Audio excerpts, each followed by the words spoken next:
How's it all going, ladies and gentlemen? Today's video is brought to you by our long-term friends at Manscaped.com. People who have hooked me up with the Performance Package Kit, which comes with the Lawnmower 3.0 Advanced Skin Safe featuring waterproof trimmer, which definitely reduces nicks and cuts to the balls, which I've had a few in my life, and it's not a good trip to the hospital. You also have the Crop Preserver Ball Deodorant, which is an amazing set of tools designed to clean up and make our balls smell fresh, because summer's coming up, and you better make sure you have fresh smelling nuts. You also have the Weed Whacker nose and ear hair trimmer, which I have had to pull a few nose hairs in my life before meetings, and it definitely sucks. But with the Weed Whacker, it makes it just easy and even fun to do. And if you actually buy now, for a limited time, you get the Shet Travel Bag and the Manscaped Anti-Chafing Boxer Briefs, which I always wear before videos. It is my lucky charm. If any of this really interests you, go to manscaped.com and get 20% off with free international shipping and 2 free gifts when you use the promo code SomeOrdinary at manscaped.com. Your balls and your body will thank you. Hello guys and gals, me Mudahar, and ladies and gentlemen, it's dark, it's late at night, and there can only be one real reason why I'm sitting like this. Ladies and gentlemen, we're back to the greatest cyber attack that ever happened in this decade, if not history. Now, a while back, a couple weeks ago, we had a really banger video where we talked about SolarWinds. Now, if you don't know SolarWinds is basically a hack that portrayed and played out and was really detected in just November to December of last year. In truth, it was an attack that lasted through the beginning of the year. January was where it was really conceptualized, if not a little bit before, and it took 10 months for this thing to really be discovered by big players in the cybersecurity world. Now, back then, when we looked at this, we realized that this was not just a very complicated affair, but that there was only a very select few groups of people that we can do it. In the thumbnail for the video, I basically pointed out the question, did Russia basically hack everyone? Did Russia basically hack the United States? And in reality, today, the answer might be very gray, but there are fingers that are actually being pointed more explicitly than they were 4 weeks ago. As I said in that video, this was something that was going to take a while to truly develop, to truly ferment, to truly understand who was really the big player. And even right now, we're still in the infancy of discovering it. But a couple days ago, Microsoft's cybersecurity division basically released an entire report detailing it, and I kind of want to go over it because SolarWinds is evolving. This will not be the only follow-up video to SolarWinds. When there is more substantial information as time comes, I will constantly be updating people because this is something that I've been following, it is something that I'm into, and it's something that it may seem very dry and boring to a lot of people out in the world, but I hope that my passion and my understanding can come through because this is a very big deal. So let's get over with the realities of it. Now, Microsoft released this from their 365 Defender Research Team, the Threat Intelligence Center, which is MSTIC, and Cyber Defense Operations Center. So this is a massive deal by Microsoft. This is something they're looking into, and they are kind of leading the charge alongside other organizations, even SolarWinds themselves. More than a month into the discovery of SolarWinds, investigations continue to unearth new details that prove it is one of the most sophisticated and protracted intrusion attacks of the decade. Our continued analysis of threat data shows that the attackers behind SolarWinds are skilled campaign operators who carefully planned and executed the attack, remaining elusive while maintaining persistence. This is a very important quotation to understand. I want this quote to be burned into your head by the end of this video, because this is quite an important piece, okay? This is Microsoft pretty much claiming that this is nothing short of a nation-state level attack. Now, when we looked at this initially, to really catch people up to speed who may have missed the original video, this is the initial sort of graph that details how the attack happened, right? You had an attacker who sent a corrupted, sort of a tampered DLL and injected that somewhere into the supply chain, which is basically whenever this program was being developed and it was being packaged and it was being sent out to the other teams. When the SolarWinds program, at this point in time, was being packaged and sent off, someone in the middle of that complicated supply chain snuck in this DLL file, which was infected. It basically altered the programs that were running with that actual package, that actual update to SolarWinds, that package release, and it was that DLL that allowed this program to implement a backdoor and communicate with a command and control server that belonged to hackers offsite. That's basically the rough summary of what had happened. Now, Microsoft's cybersecurity team has basically created a timeline to figure out, and this goes all the way back to September 2019. when these attackers had basically accessed SolarWinds, right? The company. This is disclosed by SolarWinds themselves. Hackers started to inject test code. Then, somewhere before November finished, or November started, attackers had stopped injecting that test code. So they were basically testing around, playing with what they had. At some point in February 2020, SolarGate, the backdoor, the DLL file, the whole systems was compiled and then deployed onto SolarWinds' supply chain route, okay? That's all disclosed. Now, in March, this is where the distribution of that backdoor had started. So all these programs got sent out to these IT teams that were buying from SolarWind. No one had any idea this was here. At this point, this was Sunburst and everything distributing. Targets were being profiled. At some point in May, the actual hacking began, right? So around March to May, this was basically the point where the hackers were gathering as much information on the targets, profiling them and realizing what was important and what wasn't. Once they figured it out, it was time to get to work. And this is when the actual hands-on keyboard hacking had begun. And at this point, something called Teardrop was released into this whole mix. For those of you who don't understand what Teardrop is, we're going to get to it. But long story short, it's basically a second set of tools which allowed these people to do post-exploitation. Now, at some point in June 4th, attackers had removed the malware from the SolarWinds build environment. So this entire malware that they had injected, they had removed so that any idea of their involvement or any further sort of exploitation would be stopped. Okay, so at this point, when they were updated, and the security teams who were working at SolarWinds would periodically audit the code from time to time and check that there was nothing wrong, would realize, we're probably safe because nothing was effectively done. The hackers had removed any form of their intrusion into the build environment, so SolarWinds had really shouldn't have had an idea after June 4th that they were tampered to begin with, unless they started forensically checking all of the builds that they were doing beforehand. On December 12th, all of this time, all of this keyboard activity later, which lasted for months. So, for those of you who are keeping score, long story short here, September 2019 was when this campaign had started.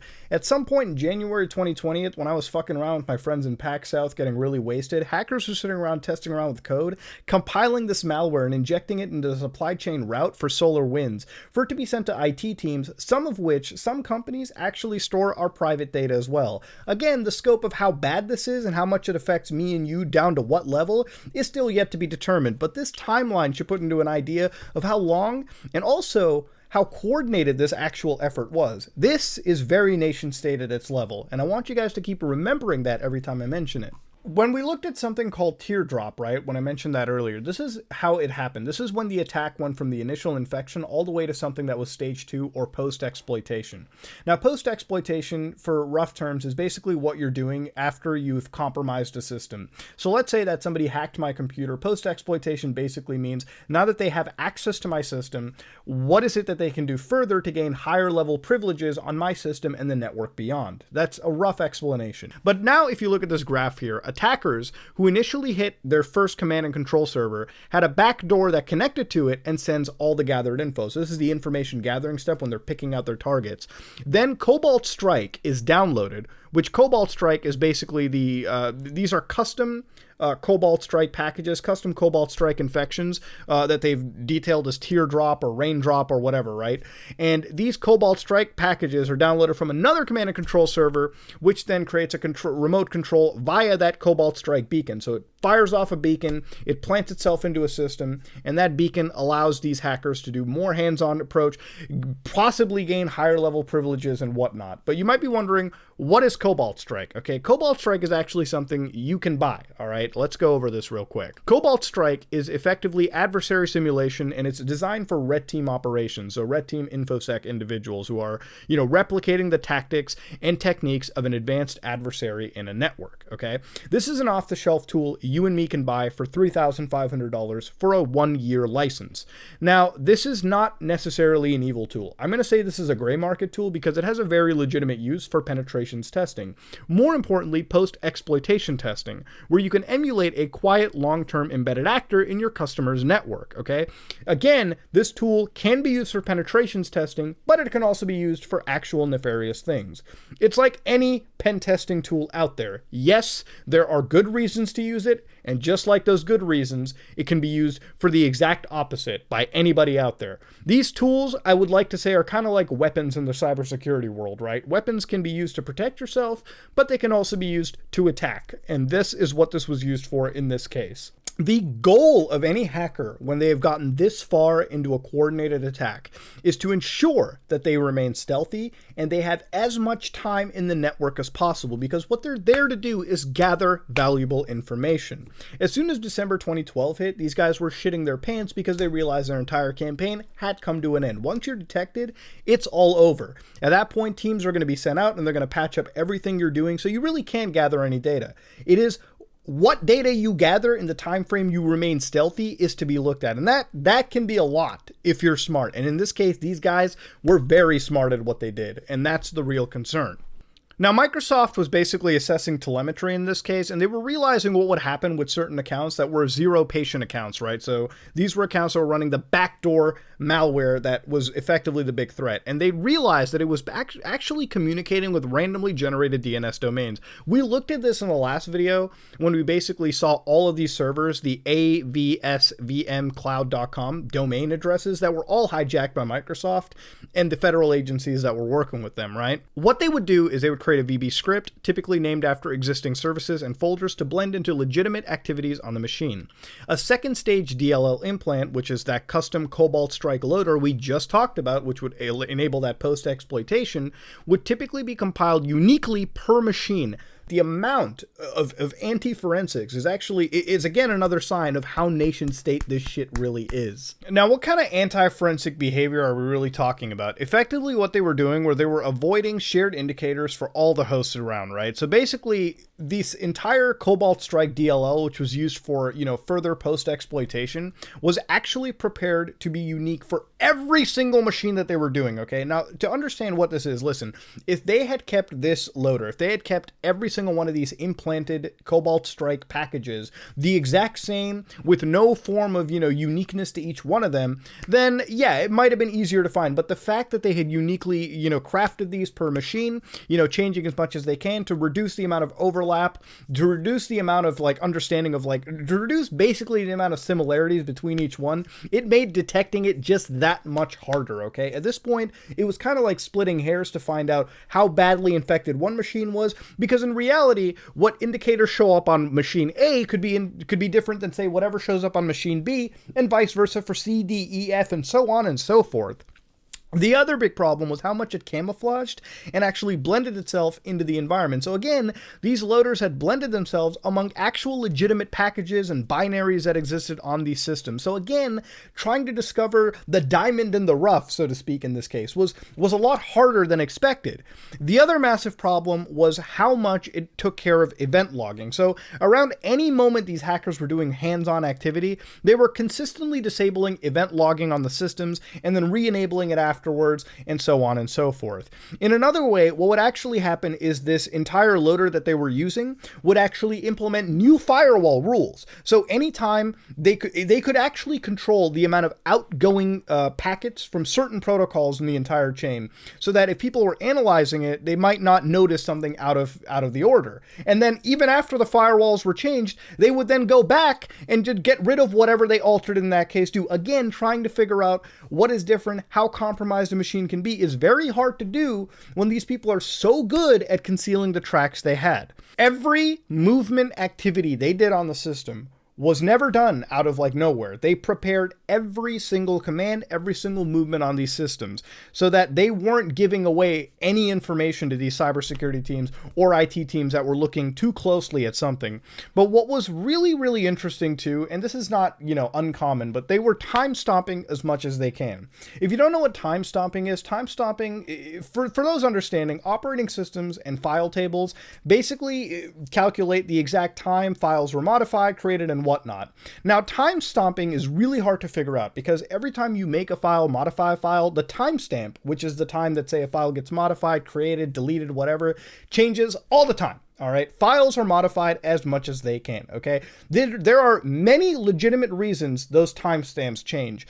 These guys were making sure those timestamps, they were professionally ensuring that these timestamps appeared as legitimate as they can. When they changed, it was very hard for these security researchers to go in and figure it out, because in all honesty, if you're going to figure out time stomping exists, you have to make sure you have up-to-date, proper monitoring of how those timestamps are modified up until the time from infection, beyond, and before. And that's just way harder than it sounds, okay? That's not something people are going to granularly go into. That's not something people are going to be monitoring on the 24-hour chain, okay, that closely. So again, everything that was done in this case had been done with preparation, with a lot of skill, and a lot of talent, and again, only something that you would see from a nation-state level actor. Why are we talking about nation states this hard? Well, this takes us to the next step in it.